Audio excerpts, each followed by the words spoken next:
Boa tarde. Primeiramente, eu gostaria de cumprimentar o pessoal da Cinep e também a equipe da ANEC pela organização do evento.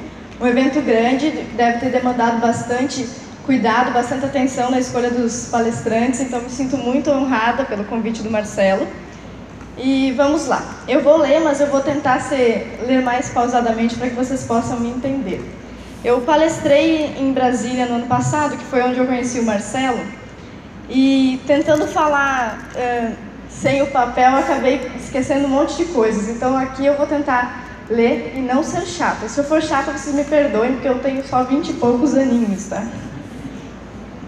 Então, fui aluna na rede privada e na rede pública, em nível básico e também na graduação. Estudei tanto numa universidade pública quanto numa universidade privada.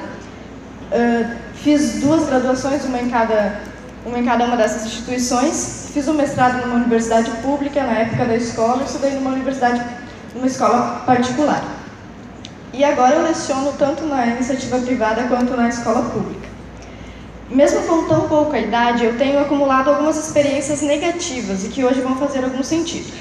Essas experiências estiveram sempre relacionadas ao sistema de ensino e o fato de eu ter vivido essas experiências e não ter ouvido alguém me contar, nem ter lido em nenhum lugar, fazem com que eu me torne realmente uma militante da causa Escola Sem Partido. Esse termo, Escola Sem Partido, eu acabei copiando de uma ONG organizada lá em Brasília, pelo promotor Trajano e pelo promotor Miguel Najib, que se chama ONG Escola Sem Partido, tá? Durante os meus anos de discência e docência, eu pude viver momentos de doutrinação e perseguição ideológica, e quero compartilhar esses momentos com os professores e gestores aqui presentes, como uma forma de alerta para um processo que eu vivi numa experiência local, mas que é um projeto global e que vai muito além da minha cidade lá no interior, Chapecó, né? Vai muito além de Florianópolis, Santa Catarina, e que tem acontecido no Brasil e no mundo há quase 5 décadas. O meu interesse pelo magistério e pela história começou a despertar por causa de uma professora que eu tive na época em que eu estudava num colégio confessional. Um colégio confessional é um colégio como os colégios Marista, por exemplo, ou colégios que provavelmente estão associados à ANEC, né? Um colégio que tem um valor religioso, digamos assim, escancarado, né? Que não disfarça que tem um segmento religioso. Depois que eu tive essa experiência inesquecível de ter tido aula com essa professora de história que chamava Glenda Brum, eu nunca mais tive nenhum professor na área de humanas, nem no ensino médio, nem na graduação e nem no mestrado, que não fosse adepto do marxismo. Nenhum professor. Não aconteceu em momento nenhum, nem na graduação, nenhum palestrante, nada, que não fosse ligado ao marxismo ou socialismo e essas correntes de esquerda. No dia da minha formatura, por exemplo, a oradora, uma das minhas colegas, na hora que cita o nome de cada um dos alunos, citou o meu nome e disse assim: Ana, causadora da discórdia e defensora da ditadura. Nunca defendi ditadura, mas acho que ela pensou, não é de esquerda, é fascista. Eu acho que foi isso que ela pensou, né? E a paraninfa, que foi escolhida pela turma, homenageada, para falar em nome da turma, abriu o discurso dela com o seguinte: não existem destinos pessoais, mas estruturas de classe.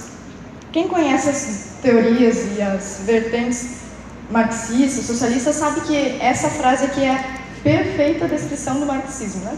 Fundante. E ela continuou: estas são perguntas de um trabalhador que lê. Ela nem estava falando para operário de fábrica, nós éramos todos quase profissionais liberais ali, professores de história. Durante o período que eu estudei na Universidade Pública do Estado, aqui no nosso estado, eu cursei o mestrado de História e verifiquei, de novo, que não tinha absolutamente nenhum professor, nem na organização, nem na direção, nem ministrando aula, que não fosse de esquerda. No dia que eu entrei no mestrado, para conseguir entrar, eu precisei deletar todas as redes sociais, tudo que eu pudesse ser descoberta, né? Depois que eu entrei, eu reativei, Facebook, Twitter, e aí fui descoberta pelos meus colegas. No primeiro dia de aula já começou a circular entre eles um e-mail que eles estavam escandalizados, praticamente queriam me expulsar de lá, porque eu não era marxista. E eles chegaram nessa conclusão porque eu era casada, eu tinha postado uma foto do meu marido e um versículo bíblico embaixo. Essa conclusão absurda que eu era perigosíssima e que eu devia ser controlada dentro da universidade. A minha orientadora, por exemplo, que não sabia quem eu era quando aceitou orientar o meu trabalho, acabou pedindo desligamento E eu vou mostrar aqui o documento. Não sei se vocês vão conseguir ler, mas ela pediu desligamento, não queria mais me orientar, porque nós tínhamos divergências teórico-metodológicas, e essas divergências ela verificou em um vídeo que eu postei na internet que não era nada relacionado à academia, um vídeo pessoal. Ela verificou que nós tínhamos incompatibilidades. Na verdade, o que ela verificou foi que eu não era marxista, e eu não queria mais me orientar. E foi assim. Mesmo adotando uma postura silenciosa e resignada, que eu já vi que estava em terreno inimigo na academia, então eu ficava muda e em silêncio. Até o fato de eu ficar muda irritava os meus colegas, né? Então eu fui chamada de genocida, fascista, viúva da ditadura, opressora e todos esses belíssimos adjetivos, apenas porque eu ficava quieta e não queria falar sobre a minha posição política dentro da sala de aula. Em época de eleição, nessa universidade onde eu estudei, no ano passado, os professores iam lecionar, iam dar aula no horário de trabalho com o broche do Partido dos Trabalhadores. Todos eles tinham adesivos da Dilma enquanto davam aula. O rapaz da cantina, que era da oposição, tinha um adesivo da Dilma, porque ele pensava assim, eu vou dar um adesivo da oposição, não vendo mais lanche aqui nesse meio, né? Então todo mundo lá era de esquerda declaradamente. E eu acho até que deve ser crime, né, você fazer propaganda política em horário de aula, mas enfim. E no diretório acadêmico, lá da universidade onde eu estudei, o que a gente encontra é o seguinte, tá? Isso aqui é uma universidade pública, é a gente que paga por isso aqui. Essa sala aqui, quando tem que pintar essa sala, sai do nosso bolso, do seu bolso, do meu bolso. É um diretório acadêmico do Centro de História, chamado 8 de Maio, tá? Tá todo pichado. Olha aqui na porta, você tem diretório que tem uma foto da Dilma ali, né? Tem uma ilustração que é uma mulher nua pisando sobre uma cruz. Tá? Então, o nosso Estado é um Estado laico, mas não é um Estado anticatólico, né? Então, tem uma imagem ali pisando numa cruz. Todo bagunçado, aqui está escrito Satã Rei, né? Isso aqui é onde se formam os professores de humanas que depois vão trabalhar nas escolas. E não é só na minha universidade. Aí, infelizmente, não vai dar para vocês lerem, mas está escrito arroz, feijão, alguma coisa e maconha, tá? Dentro da universidade. E aqui, eu estudei na universidade estadual, essa é uma universidade federal, ali sou eu com uns amigos, e ali atrás está escrito um conservador igual a um opressor, né? Outras universidades, por exemplo, seja maconheiro ou seja machista, isso aqui, desculpa por isso, tá? É triste, mas está escrito lá.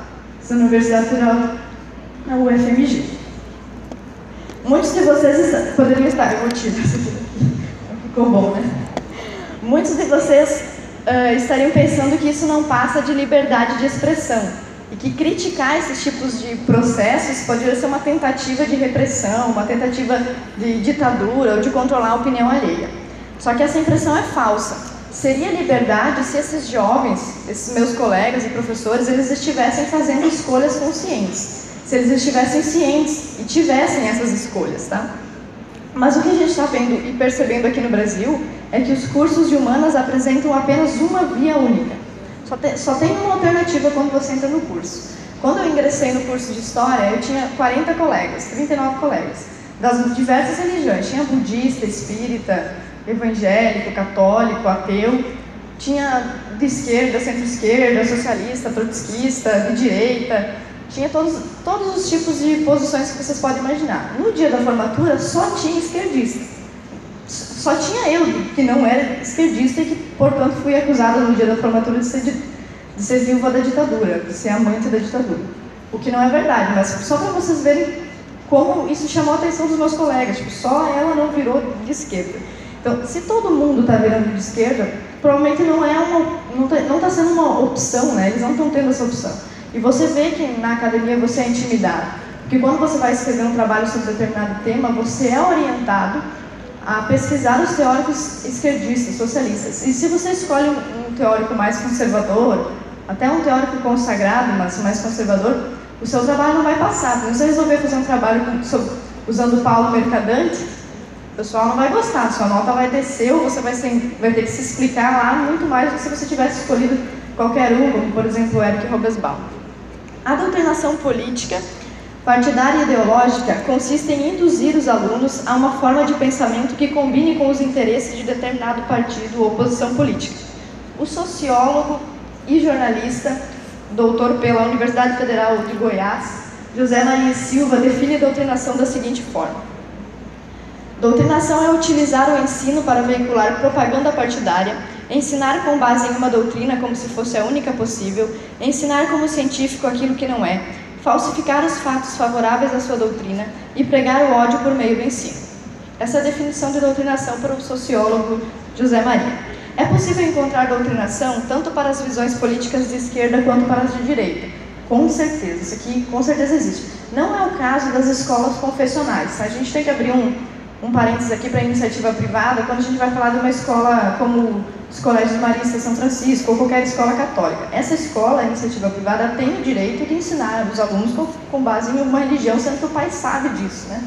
O problema é quando isso acontece no nível público, onde os pais não têm escolha, porque o pai manda o seu filho para a escola pública quando ele não tem dinheiro ou condição de colocar ele numa iniciativa privada. E se a educação pública ela é para todos, então você vai ter todos os tipos lá, você vai ter católicos ou não católicos, então você não poderia fazer isso.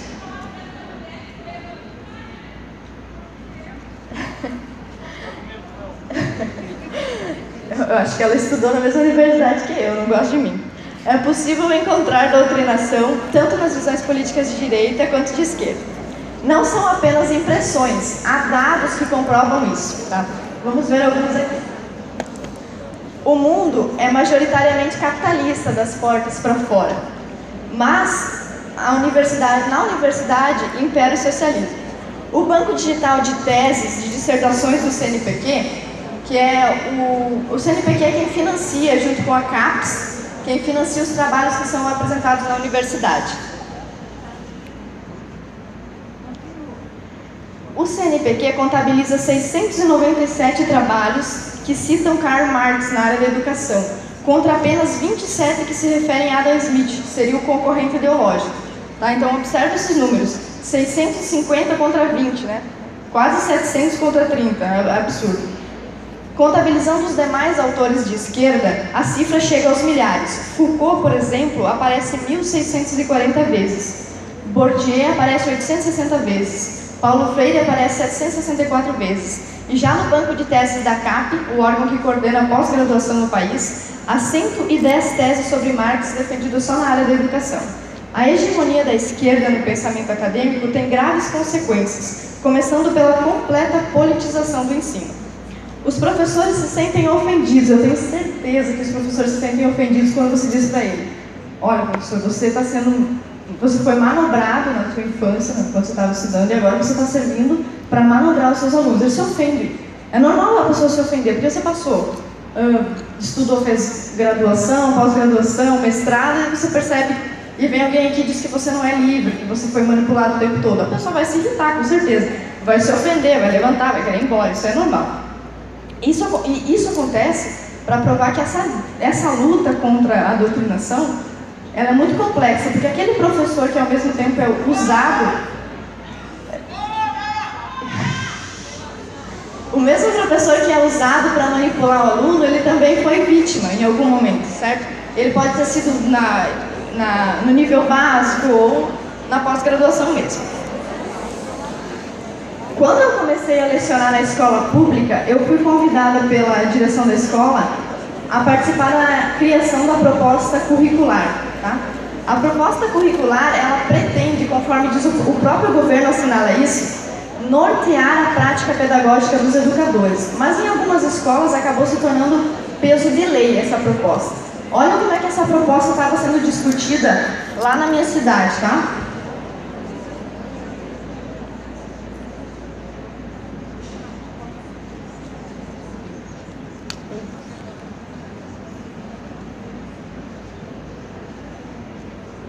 Essa proposta foi organizada pelos professores e pretende abranger o estado todo, inclusive Florianópolis. Tá? Nesta proposta curricular, os fundamentos são esses apresentados aí. O primeiro fundamento é o materialismo histórico e dialético. A fundamentação histórica tem duas vertentes principais, que é entender a ascensão dos movimentos de centro-esquerda, os movimentos sociais, e entender por que estão retornando os movimentos de direita. Os fundamentos psicológicos, os fundamentos políticos, aliás, de toda escola pública do Estado. É o pensamento de Gramsci como síntese do marxismo. Isso aqui é esquerda, com certeza. E os fundamentos filosóficos, Marx e Engels. No dia que eu estava nessa palestra, eu questionei os professores. Olha, isso aqui não está certo. Isso aqui, você está direcionando toda a escola, isso aqui não é só para a história, português, inglês, matemática, até educação física.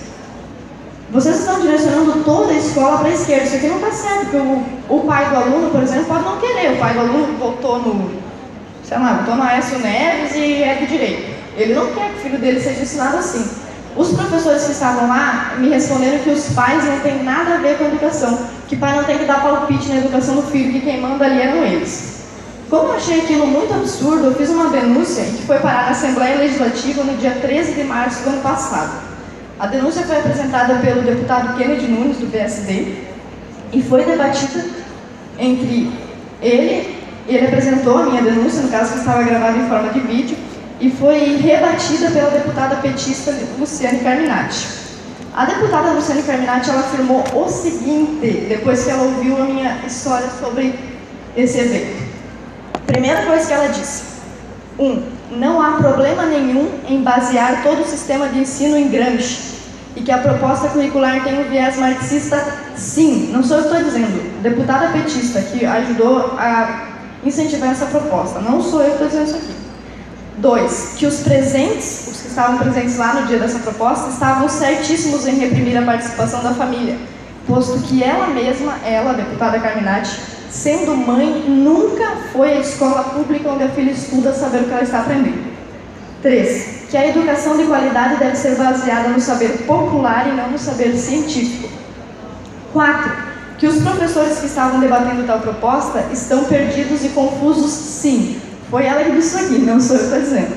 E o 5º, que qualquer um que tente questionar tais medidas de reforma na escola só pode ter áreas de conservadorismo e retrocesso. Alguns dias depois, as pessoas começaram a ficar indignadas, disseram que eu estava mentindo, que aquilo não tinha acontecido, apesar da própria deputada ter concordado e ter defendido uma escola marxista.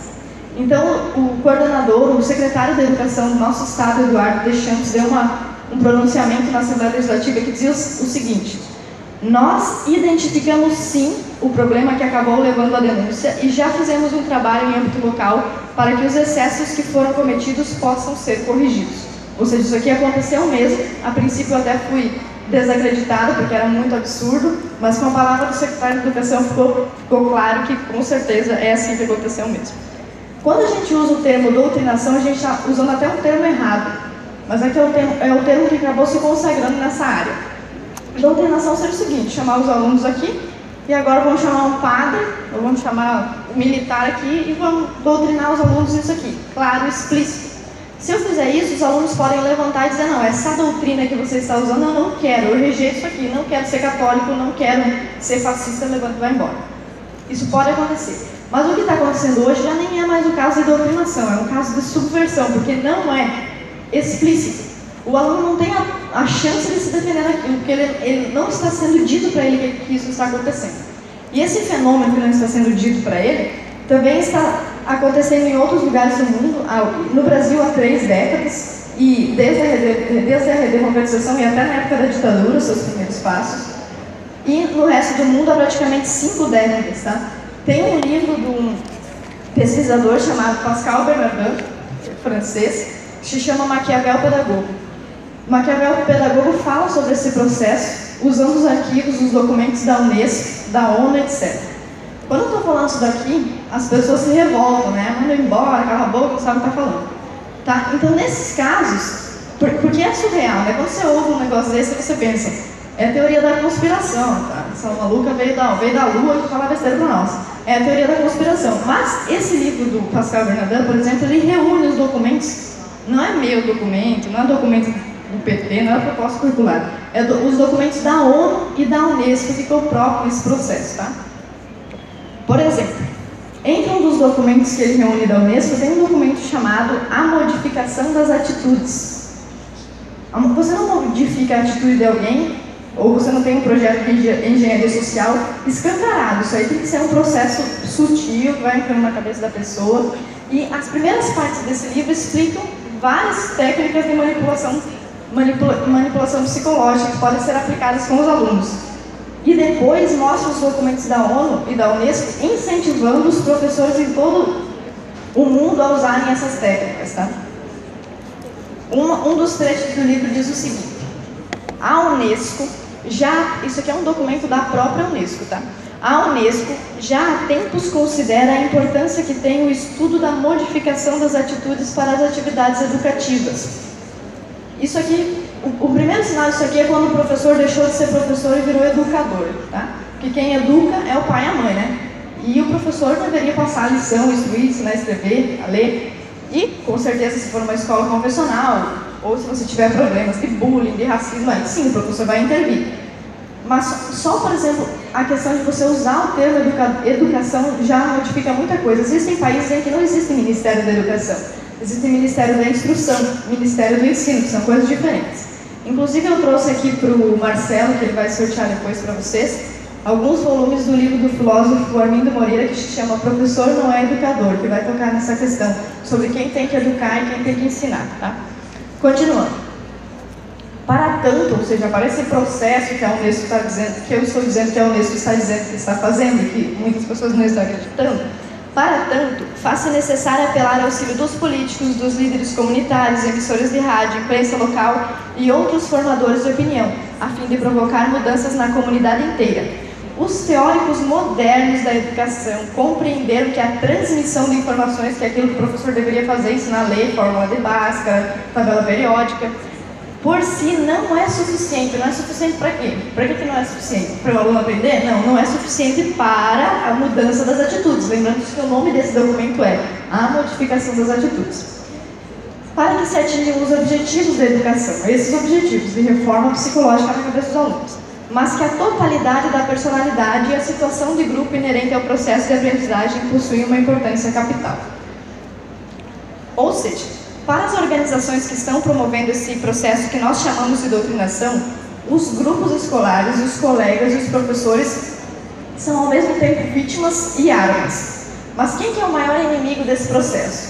O maior inimigo desse processo é a família.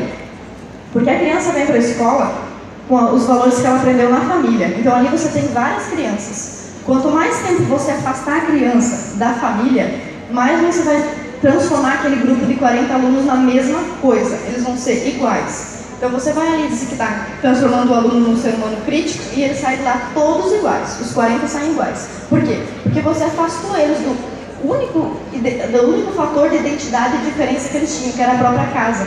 Aí você elimina a religião, você elimina a visão política e implanta uma mesma coisa para todos eles. Então, enquanto os alunos, os professores são vítimas e algozes, a família é o inimigo maior desse processo. E a Unesco, inclusive, reconhece isso. Reconhece que os alunos devem ser mantidos longe dos pais o maior tempo possível. Outra questão que o Pascal Bernardin vai citar naquele livro relacionado à Unesco é o fato dos direitos da criança, que a gente está vendo, por exemplo, aqui no Brasil acontecer através do ECA, né, Estatuto da Criança e do Adolescente. E ele diz o seguinte: os direitos da criança, os quais, nada acrescentando aos direitos humanos e ao direito civil e penal, não têm e não poderiam ter outra finalidade senão atacar a família. Porque, de repente, não sei como, o aluno virou o rei, ele manda em tudo. O filho manda em casa e o aluno manda na escola. O professor tem que ouvir desaforo, não pode fazer queixa. Tudo é culpa do professor, o aluno é irreverente, indisciplinado, não se dedica, e quem que vai ser chamado na coordenação depois? Professor. E em casa, o aluno manda também. Se o pai, por exemplo, dá uma palmada na bunda do filho, por exemplo, ela apanhava de chinelo, não aconteceu nada. Por exemplo, se o pai dá uma chinelada na criança lá que derrubou todos os vasos da casa, sujou toda a casa, ele vai para o conselho tutelar. Se o professor tiver um comportamento, não estou falando que é como se os professores batendo os alunos, né? Pelo amor de Deus, capaz de dizer isso ainda.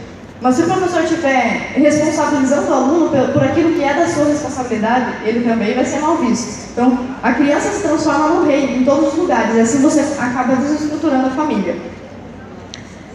E embora possa parecer contraditório isso, ou, por exemplo, como é que eu estou dizendo que o professor é usado num processo para manipular os alunos e ao mesmo tempo estou dizendo que o professor perdeu a autoridade? Essa contradição aparente, ela é proposital, Porque entre os propósitos dessa transformação, dessa reforma psicológica, da doutrinação, está a desautorização e o fim dos limites ou das hierarquias. Fazer com que as pessoas não respeitem mais hierarquia nenhuma, não importa quem manda, quem está acima de mim, professor e aluno são iguais. Isso a gente tem visto bastante, né? Dizer que eu sou professor, mas eu não estou aqui para ensinar, eu estou aqui para aprender com vocês, né? Isso acontece bastante. O professor José Maria Silva acusa principalmente a universidade, é uma acusação que eu faria também, de ser a culpada por esse processo que está acontecendo. Ele diz o seguinte, eu vou ler uma citação que não está ali, depois nós vamos para aquela.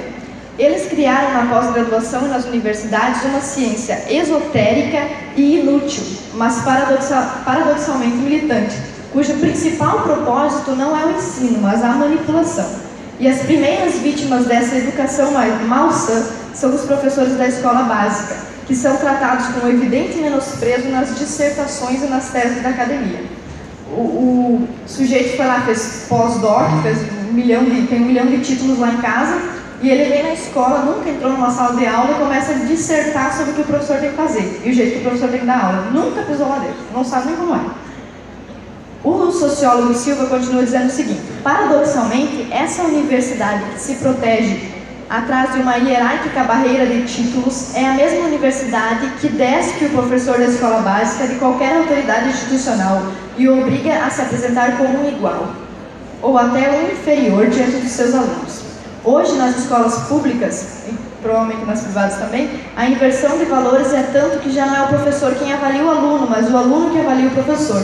E na tese do José Maria Silva, ele vai apresentar alguns exemplos onde alunos de 11 anos vão dar um parecer a respeito da vida profissional do professor. O professor está no estágio probatório de 3 anos e ele chama um aluno lá de 11 anos para dizer se o professor merece ou não ficar ali. O que é um absurdo, né? Mas isso não sou eu que estou dizendo, é o mestre e doutor José Maria Silva. Não bastasse o problema do afastamento cada vez maior dos alunos da sua família e o fato deles estarem sendo vexatoriamente manipulados enquanto se auto-enganam numa sensação de liberdade, essa liberdade nunca existiu, né? Esses alunos ainda estão ficando cada vez mais burros e incompetentes. Como vamos resolver esse problema, né? Chegou um papelzinho aqui, 2 minutos. Uma das alternativas é buscar uma instrução independente, tá? Você tem que estudar para a faculdade, tem que fazer a prova, sim. Mas você pode tentar ter acesso ao conhecimento de outra forma. Pesquisa em casa, monta grupos de leitura. Se você é professor, tente não ser um agente desse processo. Eu não consigo falar aqui em meia hora tudo que abrange esse processo, mas aquele livro que eu citei anteriormente, o do Pascal Bernardin, Maquiavel Pedagogo, pode ser muito útil para quem estiver interessado nisso. E eu vou terminar com a proposta do promotor, Miguel Najib, que montou a ONG do Escola Sem Partido. Eu pedi para ele escrever um parágrafo para eu ler aqui para vocês e ele me disse o seguinte: ao longo de 10 anos, nós, a ONG Escola Sem Partido, acumulamos uma grande quantidade de provas que demonstram de forma irrefutável que a prática da doutrinação se espalhou por todo o sistema educacional. Não existe hoje uma única instituição de ensino, pública ou particular, que possa dizer que está imune à doutrinação. Essas provas acumuladas pela Escola Sem Partido são plenamente consistentes com os resultados da última pesquisa feita sobre o assunto no Brasil, que foi uma pesquisa realizada em 2008 pelo Instituto Census. E são consistentes, sobretudo, com a experiência direta, pessoal, de todos os que passaram pelo sistema de ensino nos últimos 30 anos. Portanto, 10 anos depois da sua criação, a ONG Escola Sem Partido acredita que contribuiu de forma decisiva para dar maior visibilidade a este problema da doutrinação nas escolas e também para ampliar a compreensão dos limites éticos, jurídicos e de liberdade de ensinar. Sobre isso é muito importante lembrar que o professor tem a liberdade de ensinar e o aluno tem a liberdade de aprender. A doutrinação acontece quando o professor abusa da sua liberdade de ensinar, privando o aluno da sua liberdade de aprender, o que diríamos seria a verdade, né? Ou as coisas como aconteceram. Então é isso, eu agradeço a cordialidade de vocês terem ouvido, agradeço a paciência. Obrigada. Muito corajosa, porque se hoje tivesse tomate ou revólver, alguém teria jogado ou atirado. Vocês é o seguinte: quando a esquerda, eu não estou aqui fazendo propaganda do Oeste nem de direita, eu estou fazendo propaganda da neutralidade.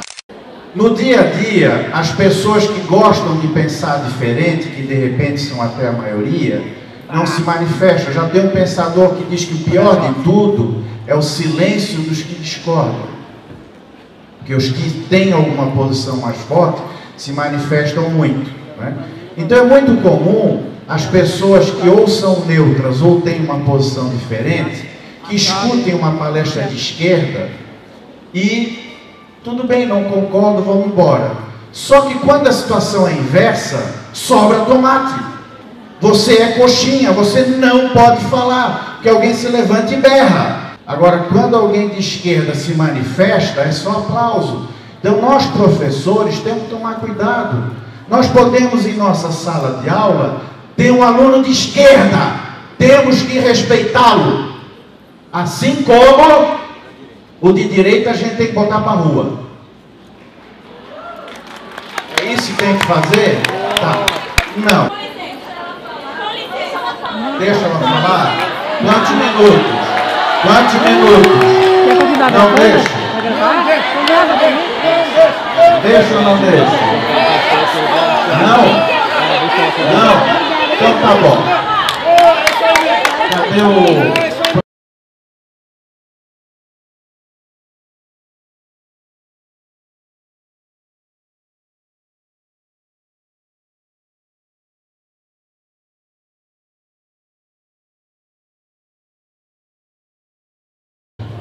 Pessoal, era simplesmente para dizer que quando eu vim hoje aqui, eu vim em busca de conhecimento.